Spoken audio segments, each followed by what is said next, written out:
Бұл салатты жасап қойсаңыз, қыстың күні нанмен жеп алып тойып жүре бересіздер қыздар.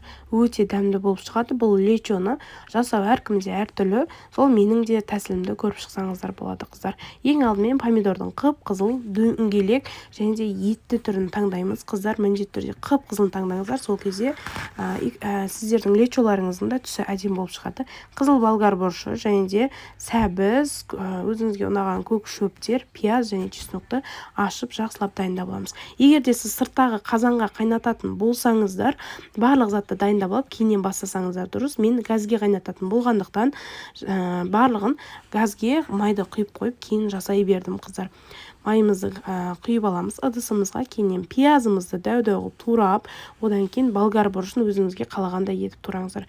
Қыздар, негізі жасыл болгар бұрышын қолдансаңыздар да болады, бірақ мен барлығы қып-қызыл болып әдемі үйлесімді көріну үшін осындай қызылын таңдадым. Енді қызып тұрған майымызда пиязымызды 5-10 минут қуырып, оның үстіне болгар бұрышын салып қуырамыз. Барлық зат кішкене қуырылғаннан кейін көлемі кішкене өзгереді. Кейіннен сәбізді осылай теркадан өткізіп алыңыздар. Негізі турасаңыздар да болады, бірақ теркадан өткізілген сәбіз әдемі болып көрінеді. Сәбізді салып қуырамыз. Помидорды мен осылай блендерден өткіземін. Сіздер міндетті түрде блендер емес, кәдімгі мясорубкадан өткізіп алсаңыздар да болады қыздар. Менің арнамда басқа да банка жабу тәсілдері бар, сондықтан арнама жазылып алыңыздар қыздар. Осылай жаңағы дайын болған помидорларымыздың барлығын қуырылып жатқан сәбіздің үстіне саламыз да, одан кейін чеснокты турап алатын боламыз. Чеснокты үлкенше қылып турасаңыздар әдемі болып көрінеді.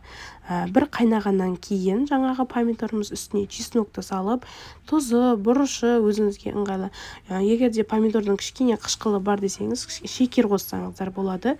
Қайсысы қанша грамм қосу керек, барлығын мен описанияға жазып қалдыратын боламын.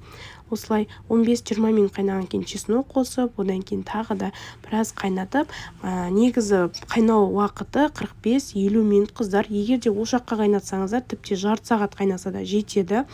Үстіне ең соңында пісуіне 15 минут қалған кезде өзіңізге ұнайтын көк шөптерді қосасыздар. Негізі сельдерей мен азырақ сельдерей мен укроп қоссаңыз өте дәмді болады. Мен сельдерей таппай кинза алдым. Кинзаның дәмі қатты ұнамайтын болғандықтан бір кинза емес, жарты кинзаны қостым мен қыздар. Осылай өздеріңіз жақсы көрген көк шөптің барлығын қоса берсеңіздер болады. Ең соңында осылай қосып, араластырып, 15 минут қайнағаннан кейін жақсылап араластырып жіберіп, стерильленген банкілерге құя бересіз. Мен банканы осылай газдың үстіне стерильдеп аламын. Сіздер қайнаған сумен стерильдесеңіздер де болады. Кәдімгі осылай банкілерге құйып шығып, өзіңізге ұнаған закрывашкамен жауып алып қоя бересіздер қыздар. Менің арнам қазақша арна, қыздар кішкене қазақша арнаның дамуына үлес қосып, арнама жазылып, видео ұнап жатса комментария жазып шығыңыздар. Еш қалмай мындай атылмайтын салат, уксус қоспайсыз, міндетті түрде жасап көріңіздер.